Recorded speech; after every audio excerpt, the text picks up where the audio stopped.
I am the flying squirrel, and I glide from the fir trees. Woohoo! Woohoo, yeah! Watch out for the landing!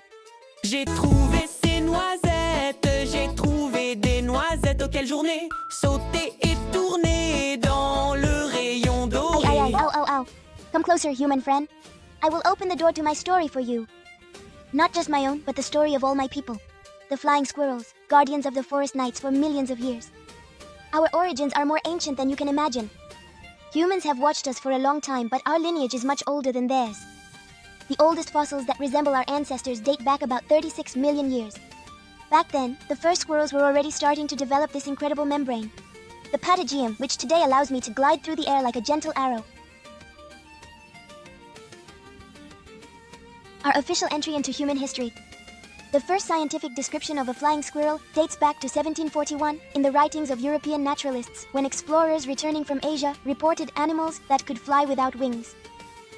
In the forests of Japan, Vietnam, and Korea, the local people had already known about us for centuries. The first Japanese texts that mention us date back to the Heian period, around the year 800. They called us Musasabi, the spirit that dances in the air. And in some regions of North America, long before Columbus, indigenous peoples already told stories of how the forests were inhabited by little winged phantoms gliding between the trees in the moonlight. Our kingdom, the great forest of the world.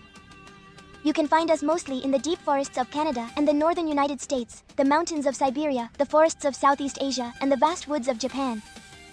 We are nocturnal, silent, and swift.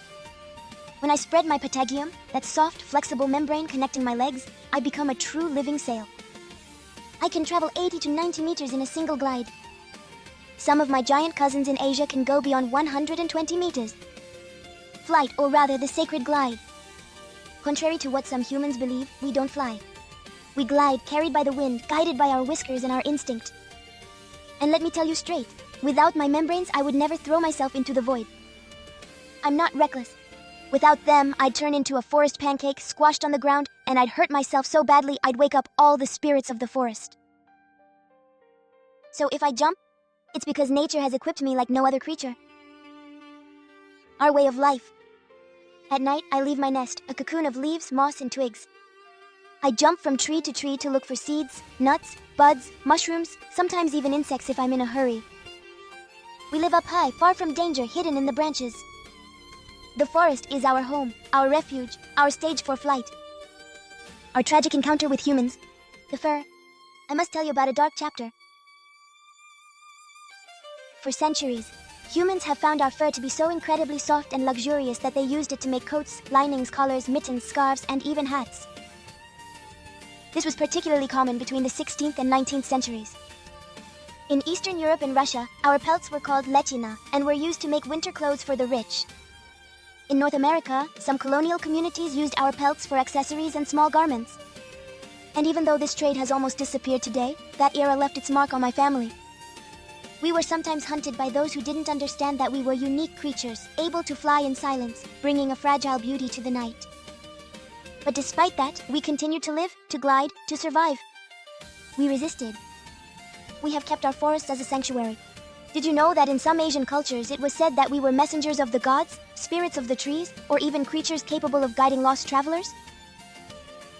In Europe in the 18th century, naturalists described us as the most elegant acrobats of the forest.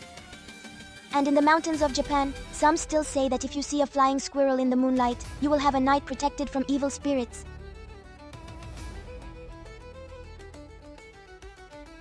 So there you have it, that's me, Lila. I am the descendant of millions of years of evolution. I am one of the gentle spirits of the forest. I glide to survive, to move, to live. And if I jump from a fir tree, it's not out of madness. It's because I was made for this. Because the wind carries me, the night protects me, and the forest belongs to me as much as I belong to it.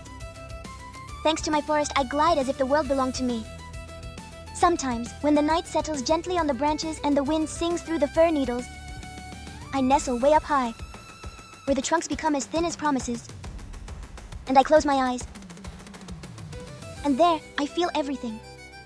The moss breathing beneath the earth, the trees that whisper, the leaves that tell of their day. The sap rising warm and alive. The mushrooms opening in the shadows. The scent of rain that has not yet fallen.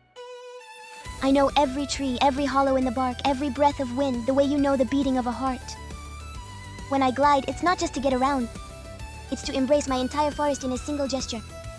To slip between the branches like you're caressing someone you love. I love my forest more than anything. It is my refuge, my cradle, my kingdom. It has given me shelter, food, and warmth. And I, in return, respect it, I protect it. I keep it alive by telling its story. If one day you come beneath my trees, walk softly. Listen for a moment. And maybe you too will feel what a flying squirrel feels when it loves its forest.